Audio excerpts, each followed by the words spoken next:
मौसम सरमा की आमद के साथ ही ड्राई फ्रूट की खरीदारी मुतवस्सित खानदान वालों की पहुंच से दूर हो गया। फखर न्यूज़ के ब्यूरो चीफ एजाज अहमद ताहिराबान की खुसूसी रिपोर्ट। मुल्क के अंदर सर्द मौसम की आमद के साथ ही खुश्क मेवाजात ड्राई फ्रूट की कीमतों को पर लग गए।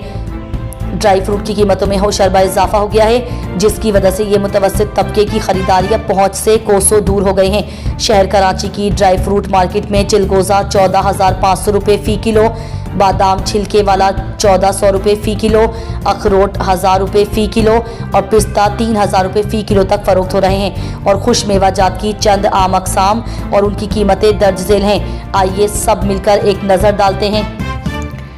चिलगोज़ा 14,000 से 18,000 रुपये फ़ी किलो, बादाम 1,200 से 1,400 रुपये फ़ी किलो, अखरोट 800 से 1,000 रुपये फ़ी किलो, पिस्ता 2,600 से 3,000 रुपये फ़ी किलो, काजू 2,200 से 2,600 रुपये फ़ी किलो, खुश्क इंजीर 650 से 4,000 रुपये फ़ी किलो, मूंगफली 200 से 600 रुपये फ़ी किलो।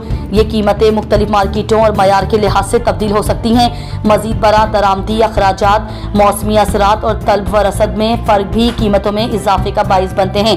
हुकूमत और मुतालिका इदारों को चाहिए कि वो कीमतों को मुस्तहकम रखने के लिए मौसर इक़दामात करें ताकि आवाम को मयारी खुश्क मेवाजात मुनासिब कीमतों पर दस्तयाब हों।